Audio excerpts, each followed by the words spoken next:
Welcome to episode 3 of our video series HODL.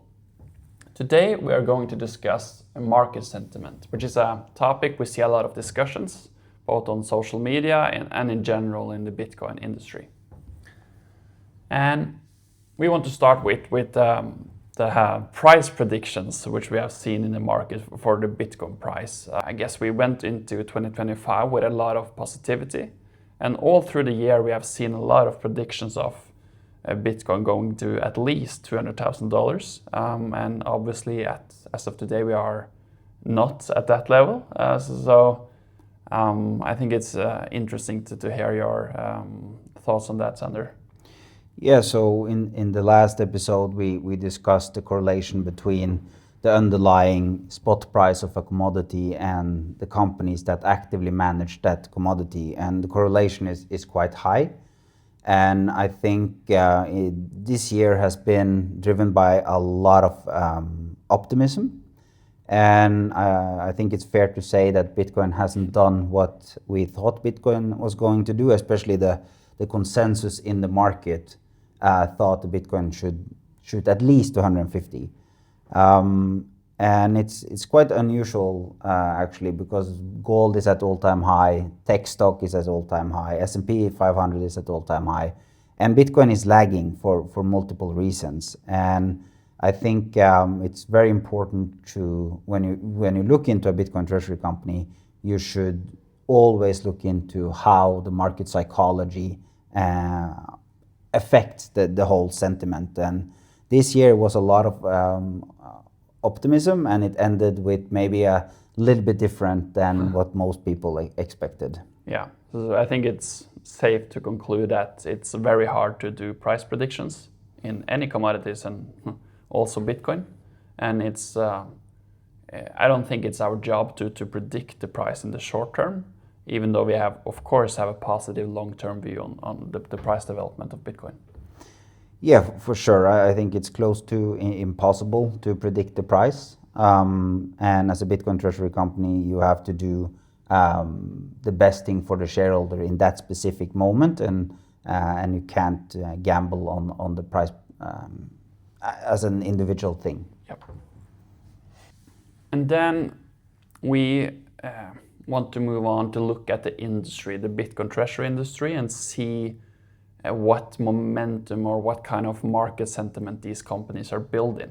Mm-hmm. And if we look at, especially this year, seeing a very optimistic market and a very strong momentum, what is interesting to see is that these companies are built in a strong market sentiment. And we have not really seen how these companies are playing out or operating in tougher markets. Yeah, I think most people agree that this industry actually started in 2025, and even as MetaPlanet started in 2024. And we have seen a very, very positive momentum. The winners here, they raised significantly more capital in a good market than the peers that raised less. So I think we already have seen some players that have established themselves as a leader, but they established themselves as a leader in a good market. Now the sentiment is a little bit different. We saw the sentiment shifted in Q3. Q4 has been a quarter with significantly less Bitcoin a yield, and most of the stacking this year happened between February and September.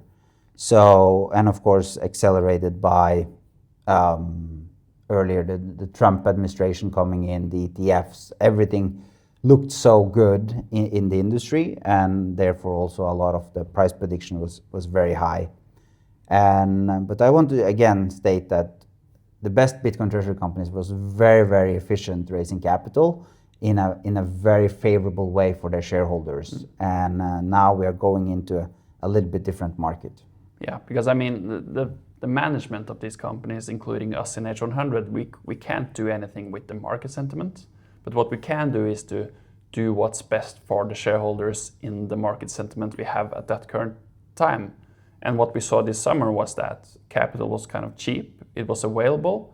And then our most important job was to to take as much capital on the best terms we could have and stack Bitcoin as fast as possible, which isn't necessarily true for what you should do in the market sentiment we have now. Capital comes with a cost, and I think that's very important for especially the newer investors to understand that it's significantly different to raise capital in bad sentiments compared to good sentiments. And if you believe that the role of a Bitcoin treasury company is to increase Bitcoin per share over time for their shareholder, which I strongly believe, you should also be very careful not doing anything stupid when the momentum is against you. Totally agree. And then we want to move on and look at the Fear and Greed Index for 2024-2025. And what is really interesting to see is that if we see when the corporate BTC strategy, let's call it the wave, when that wave began from April 24 until today, we have been in a market where we have a lot of greed and not so much fear in the market. So all of these, or many of these companies, has been built in a strong market sentiment where the greed is high and the fear is low. And what we see now is that the fear is very low, almost down to 10 on the index. What do you think that tells you about the market? It's an index that shows the psychology in the market, and right now the market view is quite negative. But what's quite interesting, if you look into how this Fear and Greed Index work, is normally it does the opposite of what it says. So when it's a lot of fear, it's normally a good timing to allocate more capital. And if you look into the Bitcoin's performance based on the Crypto Fear and Greed Index, you see that when the Crypto Fear and Greed Index is below 20, it's a great metric to understand when to allocate, because historically, after 1 month with less than 20 Fear and Greed Index, Bitcoin has performed 19.9%, and 3 months 62%, 6 months 48%. So if you look at that specific index, this is when investors should look into the asset class very detailed and understand how they should allocate. Yeah, and then I think it's important to note that this index isn't necessarily the most important for us as a company, but it's more a signal for investors and maybe maybe more institutional investors on when the timing is right to get into these companies. And I think what the market sentiment will show now is that the Bitcoin treasury companies will attract more institutional long-term believers and holders, instead of and kind of shifting out the more sentiment-driven, momentum-driven investors we have seen this summer. Yeah, I think if you quote the big capital allocators in the world, like Warren Buffett, he's quite famous for saying that be fearful when others are greedy and greedy when others are fearful. And he's been quite successful with that strategy. But you can also see, like, one of the biggest ship owners in the world, Jon Fredriksen, a fellow Norwegian, he also been quoted multiple times that he likes to be a buyer at the bottom, and I think that's actually the game in the commodity industries. So if we look into the history here, this is the time where we will see more strategic big investors coming in, take significant positions because they are comfortable with a lot of fear in the market, and the history, if it repeats and it at least rhymes sometimes, you will see that this is the specific moment in time where these bigger allocators are going hard. And I expect that to happen in 2026, especially if this sentiment keeps being negative for a longer period of time. Yeah, so I guess for the investors, it's a game of timing the market, but for us, it's more about actually not timing the market, but to make sure we have a resilient company that is built for the long term and that the investor can be comfortable of investing in us even in tough markets because they know we will survive and be here for many, many years. Yeah, I think for us in tough markets, we need to be well financed with committed long-term owners. We are very lucky to have some very strategic and long-term holders. We believe that the next phase now is to get access to capital and strategic capital partners. So spending way more time with the big investors of the world, because this is normally the time when they invest. And we also will see that a lot of the investors that invest now, they will have a very long-term view. They will be less impacted by the price predictions. They will be less impacted by the general optimism in the market. So they will think in years and not quarters. I think many will expect us to have a solid financial buffer so we can navigate market cycles and consistently deliver shareholder value when it's the right timing for the investors. Taking in capital now, we are not in the market to time the market, but building a resilient company on top of the strongest assets ever created. But our business can't be dependent on short-term Bitcoin movement. That's true for the equity value, but it's also every debt we are taking on to the company. It needs to be in a way that it fits the long duration asset like Bitcoin is.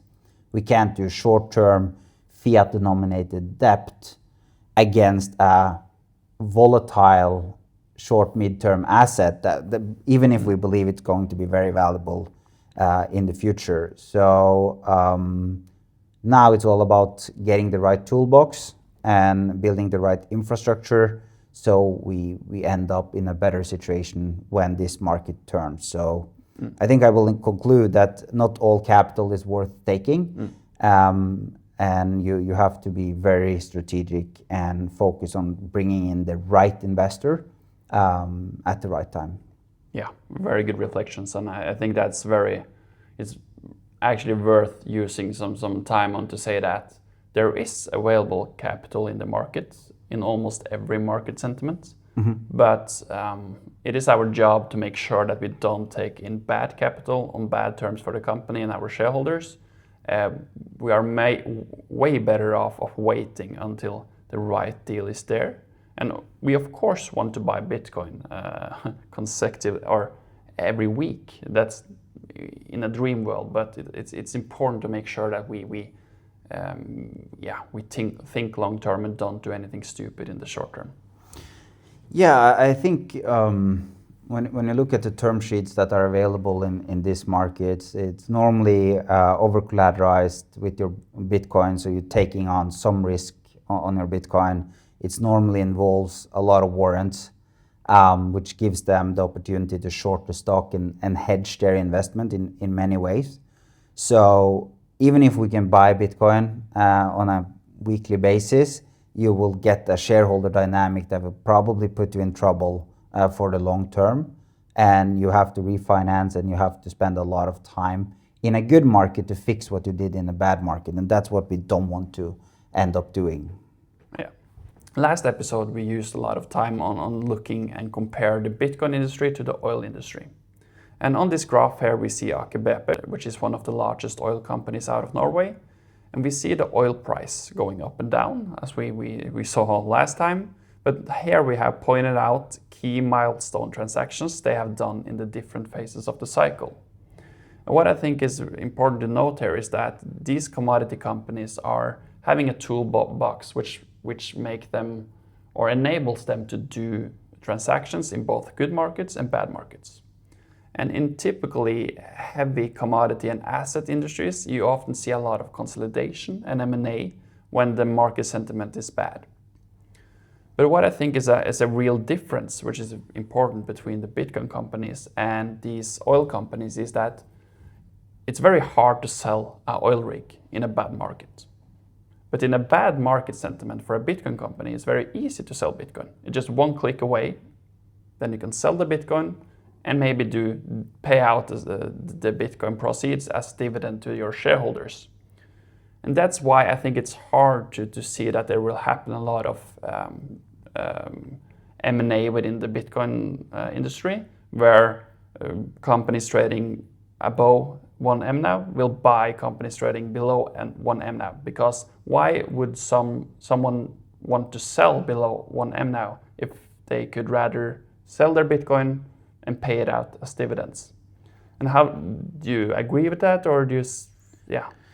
Yeah, I think we look at Bitcoin as a digital commodity, but the digital element is quite important. When you look into oil, gas, shipping, it's a lot of physical assets. It's heavy, they're often debt financed. And when the market price, like the underlying commodity price of, like if it's shipping rates or oil price, they get naturally less profitable and have access to less capital tools. And therefore M&A makes a lot of sense. It's very liquid. It's sometimes very important to reduce cost and do like typical M&A toolbox. But in a digital environment, it's a little bit different. And because you always have the option to sell the commodity at 1 times MNAV. Yep. So if it's no bad debt or any other cost related to the operation, you always have the value. It's not very hard to sell. So I think you can learn a lot from history, but you can also conclude that not everything will apply to our sector. So I think this negative sentiment could consolidate teams, but the asset itself is so liquid and so easily available to buy and sell, and therefore you don't have the same M&A type of structures right now when the debt situation is what it is. Most of these companies has raised debt in a very cheap and efficient way. Yeah. So I would say that M&A makes a lot of sense if you do M&A for a more strategic purpose. As you say, if you combine teams, if you combine good infrastructure, access to liquidity and other markets, that kind of stuff could be very relevant for doing M&A, but not the NAV arbitrage in itself, I would say. And you also have, like, of course, M&A for size purposes, to be able to issue credit instruments and these kind of things, or establish the biggest one in Europe or the biggest one in Asia. You will get these kind of dynamics, but I think that will happen on a friendly merger terms. You don't have this arbitrage opportunity the same way you see in other commodities. But one thing that are quite interesting from this graph, and that's when the oil price crashed in 2020 around COVID. You see the company immediately cut dividends, they reduce cost, and they lower their capital spending. So when the underlying commodity drops significantly, they go into defense mode and they protect the shareholder value in a completely different way than they do in a more bull market sentiment. Yeah, so I guess that the management's job in a bull market is to secure good financing and almost prepare the company for the bad times, because the companies that will win in the long term are the companies that can come out of the bear market as the winner, as a stronger company than it was on top. Yeah, for sure. So I guess the theme for this episode was market sentiments, and yeah, we can just summarize the key takeaways. I think, as you mentioned right now, protect and strengthen the balance sheet is maybe the most important thing to do in a bear market. You want to protect your capital and go into defense mode. And I think you should always, as a management, of course, in a publicly traded company, act in the best interest of the shareholders And that's even more important in the bear market, because then you really need to protect that you don't run out of money. In a bear market, even though we think that M&A doesn't make sense in the same way in the more asset-heavy physical industries, I think it's important to use the period to identify and execute attractive deals if you found them in the markets, and use that to come out as a stronger team and with a stronger infrastructure than you had in the bull market.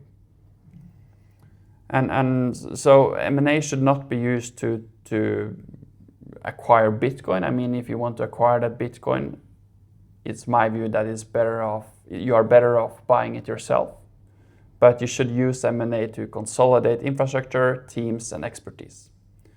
So for me, as a CEO, I think it's important to say that in this market, it's also a point of don't do anything stupid. Sometimes it's better to do nothing. And by doing nothing, I don't mean that we are not working on preparing or improving the company. So when the market is bad, that isn't the time where you maybe should do the most funky and creative deals. Yeah, I think the conclusion is that the Bitcoin treasury company main role is to increase Bitcoin per share for their shareholders over time. But Bitcoin is a long duration asset, and management team should also plan according to that. So if the expectation from the investor is that we do something every week in terms of purchasing Bitcoin, that means that cheap capital in favor of the shareholder will always exist. I would hope that was true, but from my experience, that's not necessarily always available cheap capital. These periods should be used to establish the right infrastructure, consolidate teams, and get on board expertise for the next phase of this industry.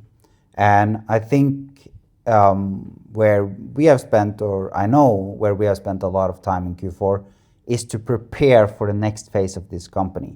That meaning infrastructure, that meaning looking into how we can expand the team with new knowledge, new expertise, both locally but also globally. We are strategically positioned in the Nordics, but we're also here in Lugano, Switzerland. So preparing everything for the next run when the capital is there, that's the main focus, because that's how we increase the most Bitcoin per share for our shareholder over time. But we are doing this for the long term, and we started this company with a long-term view, and therefore trying to buy that Bitcoin at whatever cost, it's not in the shareholders' best interest. And no, and I mean, 2025 has been a year with great optimism, and many of these companies are built on that wave in a good sentiment. And I think now, when it's a tougher market, I think we will clearly see who will be the winners in this industry. So I think 2026 is a year where we'll see the good companies will perform and many will underperform. Yeah, for sure. And I think we also will see what type of risk management the different companies has done. What I'm very proud of this year is that all the debt we have is long duration. We closed every debt on a 5-year term, 0% coupon. So we have 20% leverage on our stock, but it's in a very, very conservative structure, which will benefit our shareholders long term if you believe in a good return on Bitcoin over the next 4 to 5 years. Yeah, totally agree. So everyone, thank you for watching episode 3. We want to wish every shareholder and everyone in our community a Merry Christmas, and see you next time.